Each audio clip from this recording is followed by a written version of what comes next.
It's no longer where the CIO or CTO, head of technology, whatever you want to call them, is the only one in front of the business. You need really strong apps, infrastructure, AI, whoever it is, in front of the business, being able to gain that credibility, because in the end, CIOs are no longer on the back office, you're in the front office. You need your team very strong.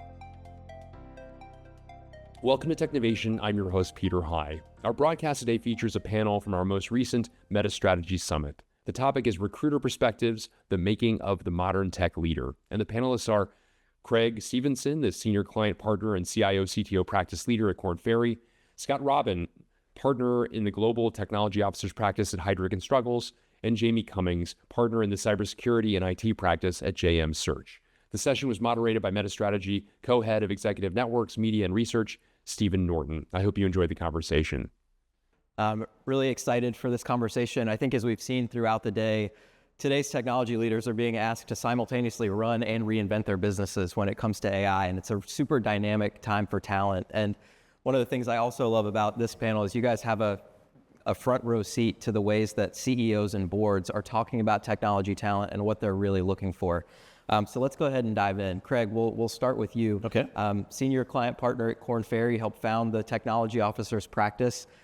When you're talking to boards and CEOs these days, how are they talking about technology leadership? Is it that kind of big pie in the sky transformative role? Is it something that is kind of more down to earth, keep the trains running? How are you seeing that balance evolve? Perfect. Well, good afternoon, everyone. It's a couple of things, Stephen. I would say, the evolution of the CIO and the CTO has been phenomenal. Someday when I retire, I'll write a book on the leadership and the chapters over my 30 plus years. I'm not quite like Paul with 40 plus, but it's been a fascinating journey and it remains extremely dynamic. So a couple of things, Stephen. I would say, one, it's a little bit situational in terms of the organization and where they are on a journey. So it's not cookie cutter and there's not one particular trend, but as it relates to the broader observations of the market right now, I would say that we're seeing a lot in terms of, basically a blend of both technology leadership, and that's with an engineering core, and a leader who can be an enterprise leader and drive the value creation for the shareholders. So it's a combination of both.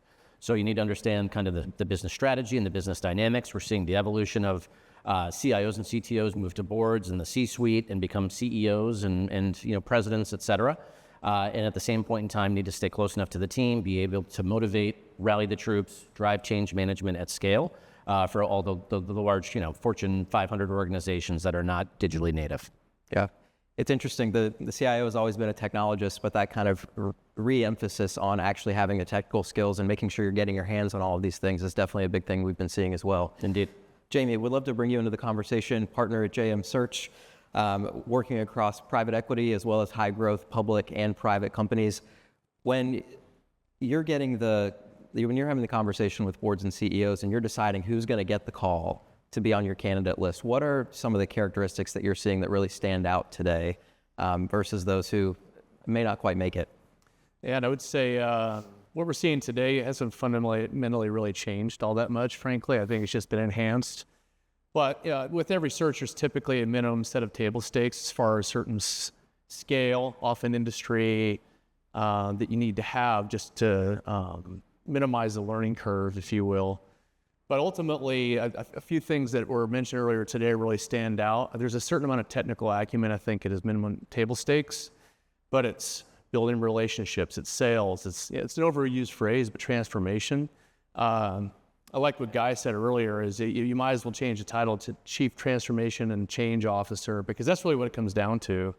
Once you meet those minimum table stakes, what we're looking for are people who've demonstrated how to move the needle. I personally look for those who talk about we rather than I. One of the things that I personally look for is not only someone who has done a good job for themselves, but has been a magnet for talent, people who have developed that next generation of talent, frankly. Yep. And I know it's a bit of maybe a broad phrase, but business acumen. I heard so many things today that had really nothing to do with technology. It's how do you get buy-in? How do you build relationships and influence others without direct authority? Those to me are the common themes that have really haven't changed that much, but the areas where you have to be able to influence and change are expanding. I know we're talking about AI a lot today. But those to me are the big differentiators is really leadership and business acumen, not so much the technological piece. Yeah, I love what you said about the I versus we. We were just talking about this with someone this morning, interviewing some candidates, and it's like, if you're leading with we, you're in a good position. Scott, would love to bring you into the conversation, partner with Heidrick Struggles in the technology officer's practice. One of the big roles that is popping up in various companies is the chief AI officer. I would argue that despite it showing up in a lot of different areas, there's not necessarily a consistent mandate. I'm curious what you're seeing in terms of the evolution of that role, and are we getting to some kind of agreement or standard understanding of what this role is? Good afternoon, everyone. I would say every company is doing it differently still. So some companies are doing it well, some companies are ahead of the game, some are behind. I mean, I think it's just very interesting to see that's where we are in that journey, as it's in a role that it has to evolve. It's going to continue to evolve. It's a role that, frankly, should be in the business and needs to really drive the business. An organization shouldn't just say, oh, I need a chief AI officer because everyone else is doing it. It's a role that needs to be when your organization is ready, when you can start showing the business outcomes. But no different than the CIO, the CTO, someone has to come in and gain that credibility, build that relationship with the business. And so it really is inconsistent right now. There is no, we need it, we don't need it. It's going to continue to evolve. We've seen the CIO role, the CTO, the CISO role, everything has evolved. We're going to see the same with the chief AI officer. Where it sits in the organization is going to evolve, how the organization utilize that individual is going to continue to evolve. So it's such a critical role going forward, but at the same time, it's not a role you can just throw anywhere. You need to really be thinking about it, we've talked to a lot of CIOs, whether it should be under the CIO, CTO, I think depends, but at the same time, it needs to be in that business. It has to be very business facing. Yeah, 100%. Jamey, you also co-lead the security practice at JM, and so you've got deep relationships with a lot of CISOs. As was mentioned before, the rise of AI, of course, is bringing a lot of opportunities for innovation. It's also changing the threat landscape pretty tremendously. How have you been seeing the kind of CIO-CISO relationship changing over time? Are they becoming more integrated? Is it sort of separate accountability? What's that been looking like? This feels like a bit of a loaded question. A little bit. Good luck with that. I would say we could speak for my esteemed colleagues here. I don't know if there's any right or wrong answer. I think reasonable people can agree or disagree. This is a debate that's been going on for a while. It's not going to go anywhere, and we could probably spend an hour on this, but I think AI in particular, in my personal opinion, has only heightened the fact that regardless of reporting structure, building a good relationship, alignment on priorities within the organization, transparency, and is really going to be key at the end of the day, right? Whether you report to the CIO or not, and I know that varies a lot by industry, you need to have a good copacetic relationship and not be at odds with each other. And I think ideally you want to try to depend as little as possible on that relationship. Yeah, we as recruiters, we can advise our clients on what we see as best practice, but at the end of the day, they're the ones, we make recommendations and they make decisions. So we have to go with what we've got. But I think it's just only going to enhance how critical it is for CISOs and CIOs, regardless of reporting structure, to be connected at the hip and aligned as much as they can be and be very, very open in their communications and transparent as much as they can be. Sure. Stephen, can I add one thing to what you said? Please, yeah. And I think you said everything right, Jamey. I would just add one thing that just having done some recent work in the area lately, I would say that there's a move towards the CISO being way more technical, and that's been underway for the last couple of years. And I think that alone has single-handedly reduced some of the tension, whether it's to the CIO or it's a matrix to the CIO. And I think that's going to continue for the foreseeable future, especially as AI and data efforts continue to evolve. Mm-hmm. Craig, I'd love to stay with you for a moment. I know we talked the other day about the perhaps consolidation of a lot of the technology roles coming in under the CIO. Can you talk a little bit about that bigger trend and what it sort of signals for what companies are thinking? Well, I think it signals a couple of things, but by way of trend, what Stephen and I were talking about, basically, industry dependent, but we're seeing the convergence of a lot of technology assets coming together. I think it makes sense in terms of that consolidation to have higher levels of performance and accountability. And so that would be something to include potentially, obviously, enterprise technology, all the information security assets, all of the data assets, all the change management efforts, and then all of the digital work as well. So all of that coming together is creating a compelling body of leadership, permitting scalable challenges for the leadership team, enjoying the rotational aspects of that journey. And there's more emphasis now than there ever has been on the succession planning associated with that. If in financial services, you would also potentially throw in operations as well. So tech ops, data information security. So I think that's going to continue for the foreseeable future.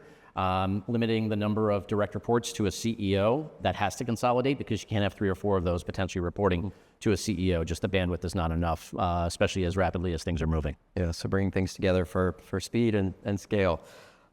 You mentioned the bench, and Scott, I'll turn to you. As the technology leader's role expands to include all the things that we've just discussed, one of the things that's been coming up a lot is the necessity of building a very strong bench of people who can not only work very closely with the technology leader, but really go out into the business and be a strong partner. What are you seeing technology leaders do to really build that bench, and how is that kind of changing now? Yeah, I mean, the bench has always played such a critical role. I mean, I don't have to tell all of you, you're sitting in the seat, we just play recruiters and we play CIOs on the computer for you.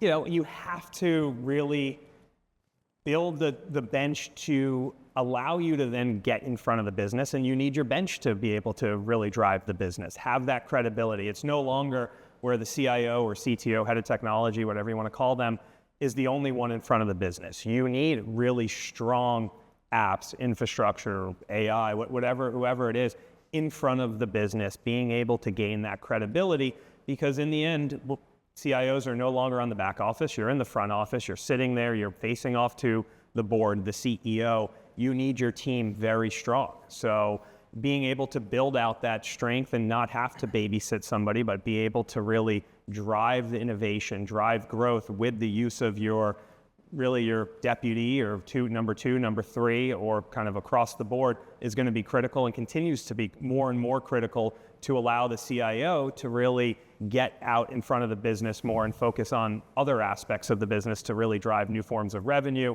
and drive innovation and growth. Well said. As those skill needs are broadening, and I'll put this to all of you, where are those next generation of leaders coming from? Are they taking kind of the traditional path through IT? Are we kind of broadening our lens to look for talent in unexpected places, particularly as things are changing so quickly?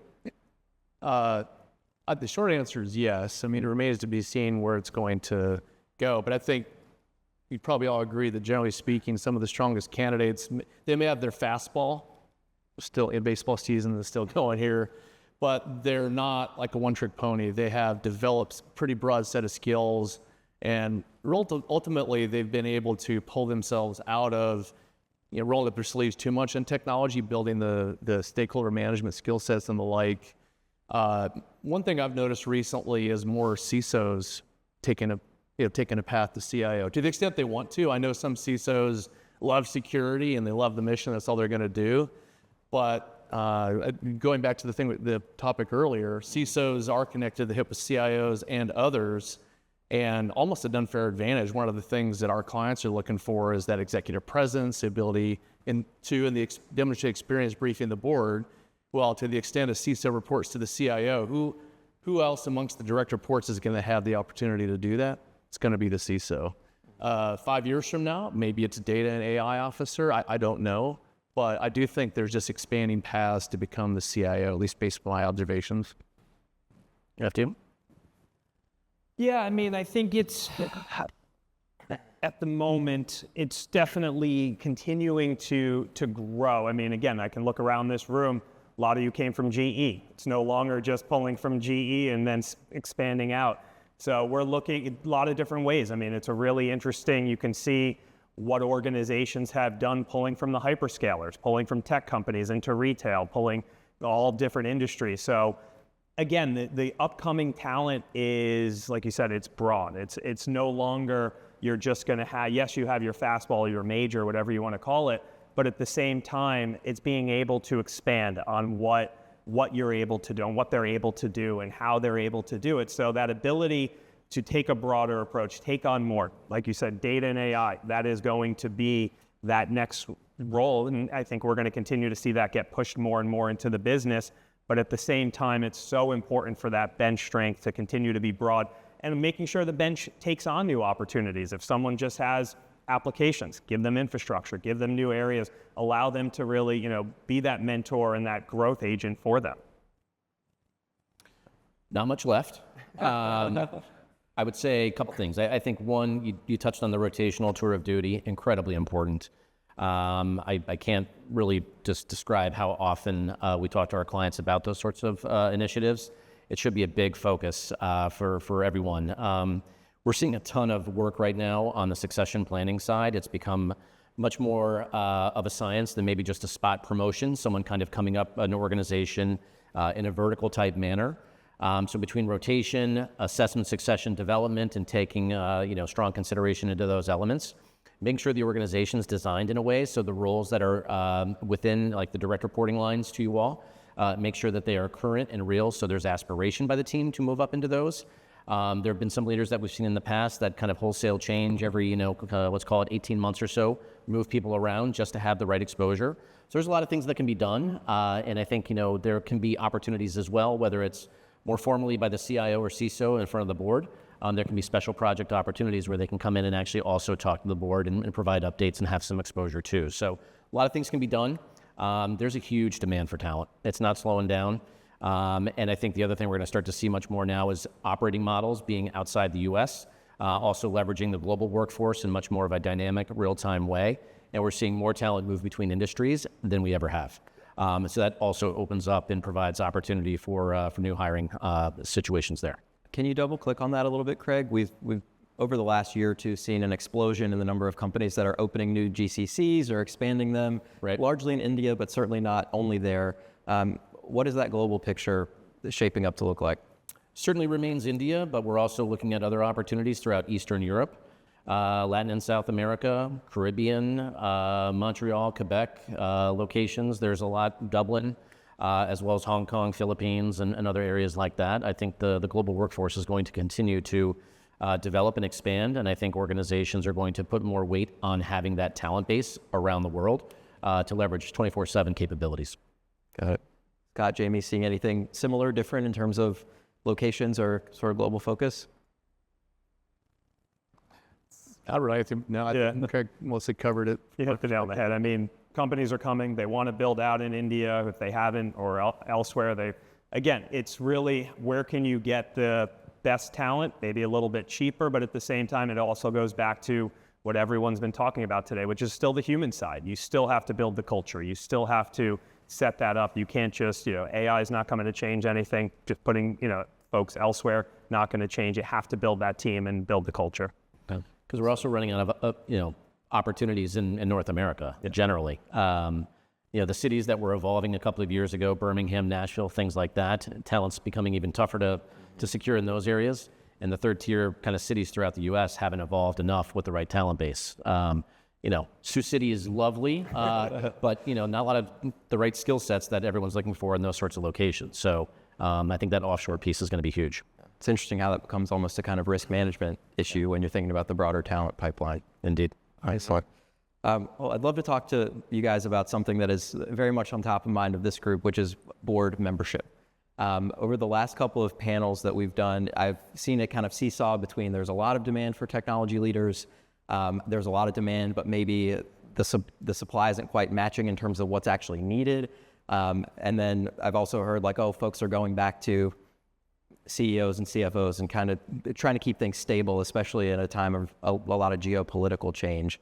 Across the board, just curious what you guys are seeing in terms of demand for those leaders and how folks in this room can be most prepared for that.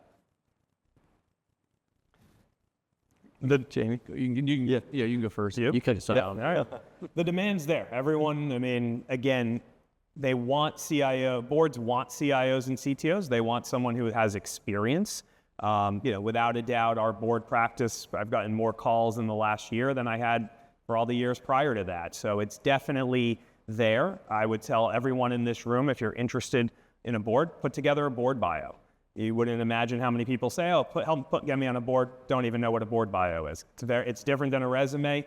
do the research up front, understand it, join a board, get on a nonprofit board, think about it differently, get the reps, because again, you didn't become CIO in your first job, and so get some time, do it, but it's there, and organizations are looking for it. Now, again, some organizations are more progressive in that respect than others, so not every company wants or needs it, but without a doubt, it's CIOs, CTOs, they need it on their board. In general, I would agree with you, but I think going eyes wide open it's going to be ultimately probably way more competitive than you might imagine. There's a lot of people have interest in boards, and good advice, I think, is to take a multi-pronged approach to how you position yourself. I'll give you an example. For me personally, I sit on the board of trustees of the Naval Academy Alumni Association. I've been on a bunch of nonprofits, and typically there you show up and you rub elbows and you donate some money. This is a board that's run very tightly. The chairman is a retired 4-star admiral. He's on multiple boards, including PG&E. Imagine the stress that he's gone through. And I'm learning a lot from him, and I'm starting to build a relationship with him such that he sees me in action on a nonprofit. Who knows, right? It's very clubby, right? There are certain searches that go to firms, but what do you guys think? Maybe 10% of searches go to search firms, if that? Yeah. Public company board? Yeah. Maybe. So, I think having a relationship with an executive search firm is good. When it's not going to hurt. I mean, it's certainly going to benefit you, but the vast majority of board roles are going to be very clubby. And even if the search firm runs it, there's still going to be a lot of inbound from the search committee. The last thing I would say is, Joe Griesedick used to talk about this. He ran the board practice at Korn Ferry. He said, be careful what you ask for. You want to be very thoughtful about what board you go on to. The first board experience could be important. They're not all created equal, and some could frankly be a little dysfunctional. So, be thoughtful and don't just jump at any first board that comes your way, ideally. Well said. Yeah, I think the good news is I've been complaining for years, and while CFOs are lovely people, and we all know many, we need more technology and innovation types on the board. We absolutely do. There's value creation associated with that, and while the role of a board member is governance, we need to challenge governance and make sure that thread between risk and innovation is balanced, and helping kind of reinforce organizations move and accelerate more dramatically. So I think that value creation is something that's going to stay. Obviously, we see platforms going down, worldwide, and that is not good from a branding perspective, to state the obvious. So I think having that operational risk mandate, having been close to information security, business continuity, resiliency. I was speaking with a public company board member yesterday who is a recovering CIO, and in her journey, she was at Bank of America and ran business continuity resilience. And she said, the best thing I've ever done. So sometimes we don't think that when we're in the midst of things, but now as a board member, it's very relevant. And then finally, obviously, data and AI. I mean, all of these assets and topics are top of mind for everyone. Shareholders want to know what's going on, and it's an arms race right now, every single day. Value creation has to occur, and it has to happen rapidly. Otherwise, a lot of these organizations are going to be disintermediated. So I think I'm a big fan of having the momentum, as Jamey said, probably more engagements in the past year than I've seen the last 3. Well, if I could add one thing too, is that I think any board member, they're not looking for, I used this phrase earlier, a one-trick pony. I'd say the priorities of technology and security are moving up the list, but they're looking for a very well-rounded executive. Enterprise leader. Yeah, absolutely. And the last thing I would say is, I know Diane personally, I'm sure a few of you others are on boards. Talk to those who've gone before you, ask them, what was your experience like? How did you go about doing it, right? I think just learn from others. It's really helpful as you navigate the process. Do the homework. 100%. Yeah, and I appreciate that through line of continue to get your hands on the keyboard. You will be an expert in that room, but also take it up to that next level and understand the bigger implications for resilience, for strategy, and not an or situation. Well, excellent. Well, guys, as we wrap up, I'd love to peer into the crystal ball a little bit and get your thoughts on what you see as kind of the number one sort of skill or phrase that's going to define exceptional technology and business leadership as we look to the years ahead. Jamey, I'll start with you. I'm going to go back to the whole, what we often call our soft skills, is there's a certain amount of technological capabilities that are going to be table stakes, but the ability to build relationships, understand what the stakeholders are looking for, and be able to influence them and build trust so that you can drive change. The whole notion of chief people and chief people and transformation change officer, all those phrases, those are what's really going to differentiate you, in my opinion. Got it. I'm going to echo that. I use the phrase human-centered velocity. It's this ability where AI is coming along and everyone thinks, oh, AI is going to take our jobs. Culture is still going to win. You still need the people. You still need to build the credibility, the trust, and so that human-centered velocity is going to be very critical going forward. Like both those, by the way. Agility and velocity. I think those are going to be two critical characteristics for the next 10 years. Rest up. Get ready. Well, wonderful. Well, thank you. This has been a great rapid fire session. Hopefully you all got a lot out of it as you think about your own leadership journeys. Craig, Scott, Jamey, thank you so much for joining the conversation today. Appreciate it. Thanks for having us.